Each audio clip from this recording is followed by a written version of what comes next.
Good morning, everybody, and welcome. We're starting this week's the Torah portion of Chayei Sara. It's the fifth portion in the book of Genesis. And we're studying the Rebbe's teaching from the book Likutei Sichos, volume 15, the fourth talk of the Rebbe. Just an introduction. It's the beginning of the sixth aliyah. Here is the words in Hebrew and translate into English. Vayosef Avraham Vayikach Isha Ushma Keturah. The translation, Avraham took another wife. Another is a word that we'll go back to, Vayosef. And her name was Keturah. And she bore him Zimran, Yakshan, Medan, Midian, Ishbak, and Shuach. She gave him 6 children. Rashi, and the words Avraham took another wife. And what is her name in the Torah? Keturah. Keturah is in the Torah. And her name, it says, and her name was Keturah. Rashi says the following, Keturah is Hagar, the concubine that he already had many years back, and a lot of stories about her, that she gave birth to Ishmael, and Sarah tells him to kick her out, and she's throwing away the child because he's unwell and she has no water, and then she speaks to angels, and the angel says to her, no, go back, you'll have a child. She was kicked out when she was pregnant. And she actually lost the child. And the angel says, so go back, you'll have a child, and God named him Ishmael. And then she named him Ishmael, and Sarah don't like the way he is interacting with Yitzchak. And she says, kick him out with her mother, and Avraham refuses, and God says, you have to obey. This is last week's Torah portion, Shma bekola, listen to Sarah, kick out. So Hagar is a main figure that appears together with Abraham's life. Says Rashi, Keturah, the one that he marries after Yitzchak is already married, so Sarah already died, Yitzchak is married, now he's marrying another wife by the name of Keturah. Says Rashi, it's Hagar. Why is she called in the Torah Keturah, not by the real name? Says Rashi, Shenaim ma'asea kektoret.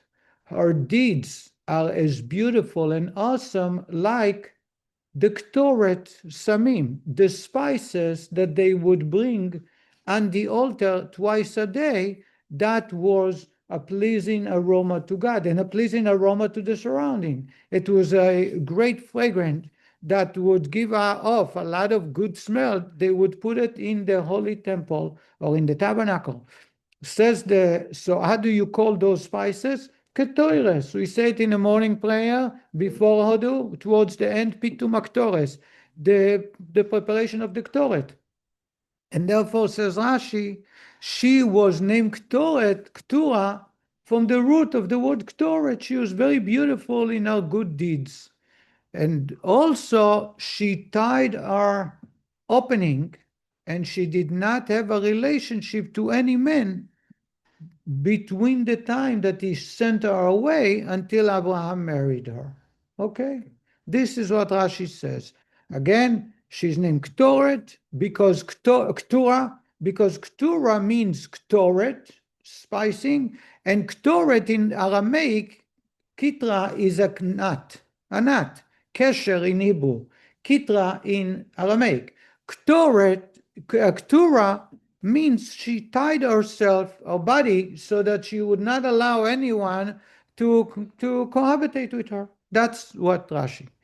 The Rebbe has 3 questions. Number 1, who told Rashi that Keturah is Hagar? Where is it coming from? Why, if the Torah says that it's Hagar, she should be named Hagar.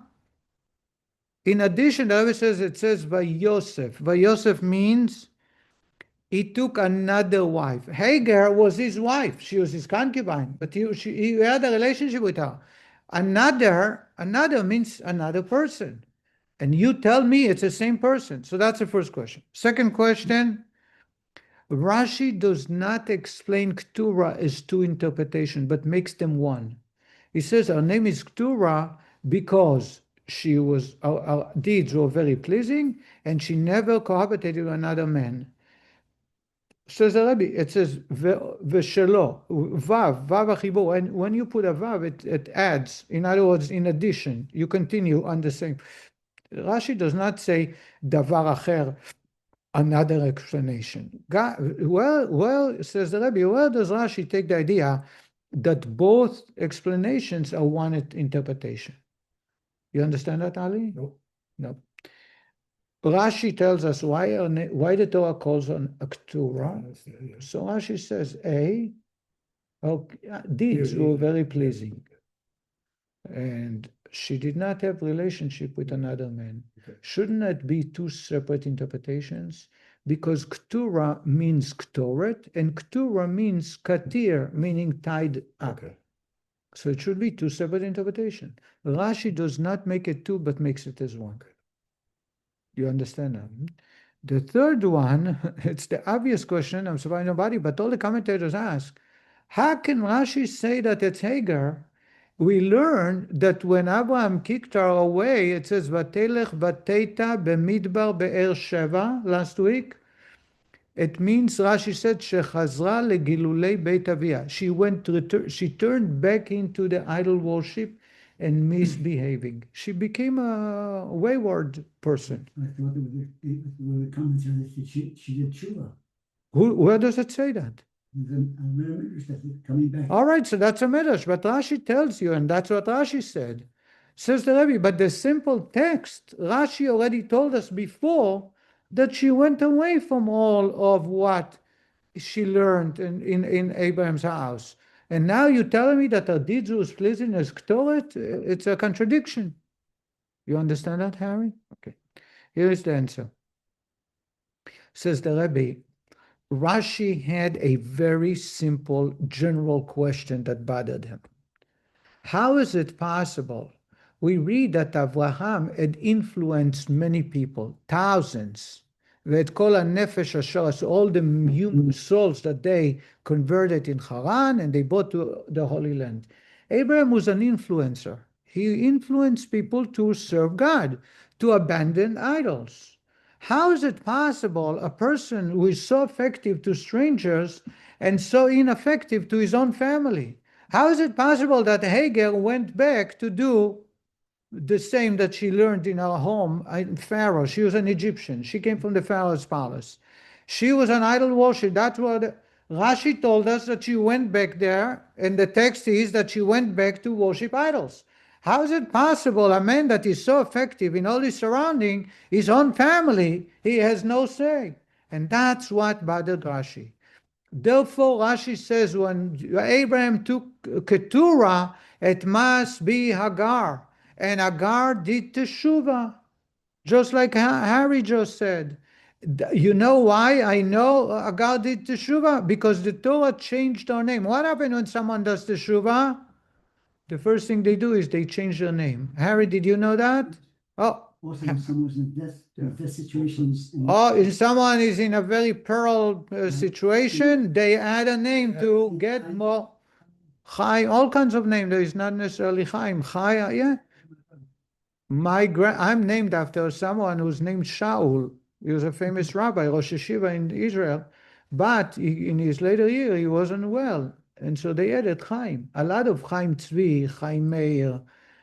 It's only because they named after people at the end of their life. So when I was a child, people who knew me named after my great-grandfather, that's why my name in Israel, if you say in the village where I grew, my name, nobody knows me by Chaim. Everybody knows me as Shaul. Nobody knows me by Chaim. Because I am named after someone who's known as Shael. That's it. Today, here, I had to give my first name, and that's wrong. Sure. Okay, let's continue back. Huh? Shia was my grandfather's name. Yeshua. Shia. Shia. Okay. Mm-hmm. My brother was driving. Says the Rebbe, Rashi therefore understood that there is no way in the household of Abraham people will turn to idol worship. If they fail, it was temporary, and they did Teshuva. That's why the Torah changed her name from Hagar to Keturah, Shenaim Ma'aseh Kektoret. Her deeds were as beautiful and a pleasing aroma to God like a Ketoret, like the spicing brought in the temple to bring a pleasant aroma. And therefore, that's why Abraham takes her back. Now you're asking me, why does it say Vayosef, another one? Says the Rebbe, soon we're going to find the Kabbalah. Says the Rebbe, the simple answer is, before she was a concubine, now she's a wife. So it's another wife, and it's not the same. So it's a simple answer. But Rashi says there was another problem. Abraham was a very modest man. Makes sense. He was a holy man that God loved. Why God loved him? God loved the people who are very modest. How is it possible for Abraham, who is married to Sarah, was extremely modest, and the Torah tells us, like 100, like 20, like 7, the Torah describes her, she died the day she was born. She died on her birthday. And the Torah tells us she was as beautiful as 7 years old, at 20 years old, and she was clean of sin like a 7 years old, In other words, she was clean slate. She must have been a very modest person. Now, to say that Hagar went back to the idol conduct of her father's house, who was a king in Egypt, how is it possible for Abraham to bring into his house a wife who is very not modest? That's why Rashi said it's not another. The Keturah tells us that Ketira in Aramaic is tying down. She tied her body up and did not allow any man to cohabitate. So when Avraham remarries her, she was a very modest person, even while she worshipped idols. That's one aspect of her life that did not change. And therefore, Rashi did not say it's two perushim, two explanations, even though the word Keturah is interpreted in two different ways. One is Ketoret, the other one is Katar, which means tying down, kesher in Hebrew. But says Rashi, that will explain how come Avraham is marrying her. Avraham is marrying her because it's the same person that turned back to become a holy person. And the second interpretation that it's about tying down, it's because she did not live an immodest life, no matter what. So the question goes begging. She has 6 sons, all of which turned out to be gangsters. I mean, they were irreputable. So therefore, you're asking that the children were not necessarily modeling after Avraham, and the answer would be, as God told a king that refused to marry because he knew in prophecy that his child will be Menashe. And God says to him, Ba'adei kavshei derachamana lamalach, which translated from Greek, from Aramaic, do not mind God's business. God gave you a business, and that is to be married and to have children. That's what you do. The fact that children will not listen and not disobey is none of your business, as long as you tried your best. That's why people shouldn't feel bad if the apple falls off the tree very far. It's not an indication, it's not a reflection on the father or the mother, because the children have a choice. And therefore, by giving them all the opportunity, is not guaranteed that they will actually do what's right. Therefore, we need to know, as long as I did what's right, let God do. God was worried. That's why the children are not going to affect the parents with regards to punishment. And the parents, lo yomtu banim al avot v'lo yomtu avot al banim. If the father does what's right, or the mother, and the child is not, you cannot look back at the father and mother and guilt them and blame them. Isn't it saying that God punishes the Shloshim Rebbeim? Only when they do be'osim ma'aseh avotem. Only when their conduct is exactly like the parents. That's what the Gemara asks this contradiction. If the parents and children act in the same way, then God says, you know what? You'll be punished also for your parents or for your children. But if there is a deviation in the conduct, then there is no connection. The Rebbe says, al pi pnimiyut, if you go into a Kabbalistic interpretation about what I just shared with you, we can discover 3 points that will be accommodated. And they are, number 1, why the Torah said Vayosef, another wife. I said to you before, it's a wife, not a concubine. That's a good answer. But still, the Torah says, Vayikach Avraham Isha. What does it say? Abraham took a wife. Why does it say Vayosef Avraham vayikach isha? Vayosef means he added, addition. Yosef, why the first man called Yosef is the son of Rachel? Why she call him Yosef? Yosef Hashem li ben acher. May God add me another child. She was always wanting to have children. So why does the Torah says Vayosef Avraham vayikach isha? This seems superfluous. Number two, says the Rebbe, why you compare her pleasing deeds to Ketoret, to the spices? You can say that she was, give her another name, Naomi, a good person. There is many good names that can denote that the person is a very kind, righteous man. Call him Tzadika. She's a righteous person. Call her Adasa, Hasida, whatever. But why you call her Ketoret? What's the comparison to Ketoret?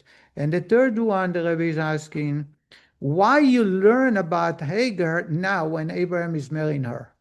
Seemingly, she changed and did Teshuva way earlier, because during the Akedah, which happened about at least 15 years, 20 years earlier, it says, Vayikach et shnei ne'arav ito. Abraham, when God tells him to go and put on the altar, he took his two children. Who are the two children? Said Rashi, Eliezer and Ishmael. Ishmael was back. Hagar was back with Ishmael. In other words, they were back in the house of Abraham. So they already did the Teshuva, and they're already back in the house. So why does the Torah tell us that Hagar turned back to become a holy person only now when he's marrying her years later? Says the Rebbe that according to Kabbalah, the difference between the name Avram and Avraham, God changed his name, is his impact on the universe. Avram means Av, father, Ram, high, very high. His connection to God is only with holy aspects. We call it Jewish sparks, for lack of better words. Sarah, the word Sarah means minister. Sar is minister. In Hebrew today, Sara Pnim, interior minister. Sara Tzava, Sar Bitachon is in security minister. Sarah is a feminine for Sar. She was a minister of what? Of everyone. Sarah's impact was on the entire universe. That's why Sarah is the one who is asking to kick Ishmael, because she saw no good in him. And Avraham was very pained because he had no relations with the outside the Jewish people, outside positivity, holiness. When God changed his name to Avraham, God says to him, you know why your name is Avraham? Av Hamon Goim. You become a father of many nations. That's the words. In other words, now, according to Kabbalah, you need to change the world, not only in your 4 cubits, not only in your backyard, not only inside your home, but every man you encounter with, including people who are idol worshippers, or as we call them, not Jewish. Even idol worshippers, you need to find the positive and elevate them into positivity. That's what Abraham, as opposed to Abraham. Says the Rebbe that only after Sarah died, Abraham is able to interact with Ishmael and Hagar. Only then he is going to bring them back, and say to them, we need to find the positive in you. That's why the Torah begins with the story Vayosef, another. Another means in a new service to God. Until now, before his name changed, and before his attitude towards the world was changed by God, he was busy dealing only with his household, only with the close-knit people who are already converted to Judaism.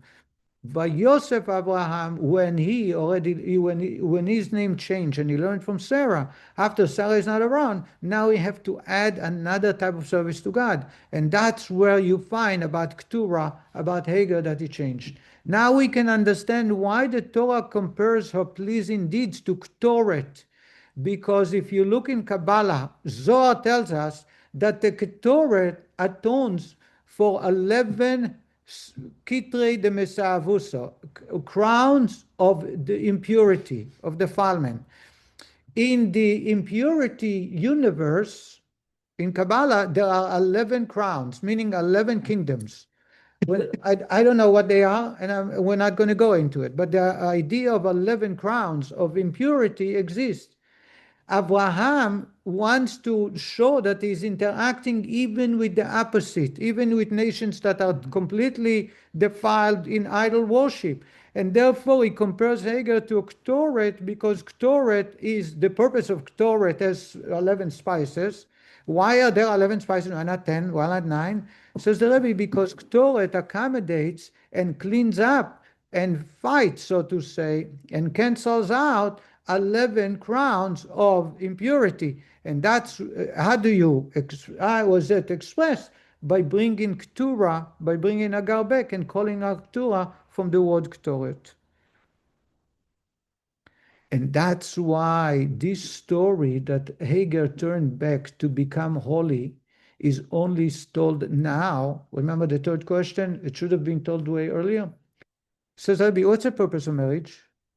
The purpose of marriage is pruvu, to increase, to have children. That's why you get married. Pruvu, to fulfill that mitzvah. Spiritually, what's the idea of pruvu? To increase godliness in the universe. When you have more people and they recognize God, that's how you expand and serve God. Avraham took Keturah to a wife for the purpose of having children. As we know, he had 6 more children. That's the reason he interacted with Hagar and impurity, to increase godliness in the universe. And therefore, the best way to express that is by marrying someone where you fulfill the mitzvah of pruvu, to expand the human race, expanding the recognition of God. Did you understand that? So again, according to Kabbalah, there are 3 answers to 3 questions. The Torah begins by Yosef Avraham. He added, because now that he changed, he became minister of all nations, and his new service to God, which wasn't there, is to interact with defiled nations. That's where the story begins, and that's why by Yosef, another type of service. Number 2, we compare Hagar, that she was changed and did Teshuva, and very pleasing person, to Keturah, because Keturah is there to interact or to counteract 11 crowns of defilement, and that's what Keturah is. Therefore, she is a symbol of defilement, that she turned back to Abraham's influence. And the Torah tells us that this influence happened here only when he married her, even though it happened earlier, because the idea of marriage is to expand godliness. Abraham's interaction with the defiled nations, which are a symbol form, Hagar is the symbol of it, is happening when he's marrying her. Yes, Harry. Think about the mace. He couldn't have turned for Yitzchak, and he didn't have turned here. So Rashi, I think, asked the question, and Rashi says once, and the Baal Shem Tov, by the way, says the difference between a nes and teva, and nature, is nes is the first time it happens. After it happened once, it's natural. So I use the example always when fax machine came. Anybody remember fax machine? Okay. I was a shliach in Los Angeles as a yeshiva boy, and the fax machine came in. It was like we had to pay 24 months installment. It was over $1,000. We took it upon ourselves so that the sicha of the Rebbe, they would publish it on Thursday afternoon. And we used to pay a FedEx to deliver it, and sometimes FedEx would deliver it at 1 or 2 in the afternoon. By the time we printed and give it out to synagogue, it would be too late. Now we had a fax machine. So at 5 a.m. Friday morning, we had that. When the fax machine came into our dorm, it was a miracle. Everybody was standing by it and watching it. And I always say today, children play toys with a fax machine. They don't even realize the miracle of a fax. Today, they will laugh at you because there is internet, of course. So every time something happened the first time, it's a miracle. After it happens the first time, it's not, it's natural. So therefore, Yocheved had Moshe at what age? 130. We don't read a big deal about that. Sarah at 90, but once it passed the age of menopause, then if it happened once, everything is natural. Have a good Shabbos, everyone.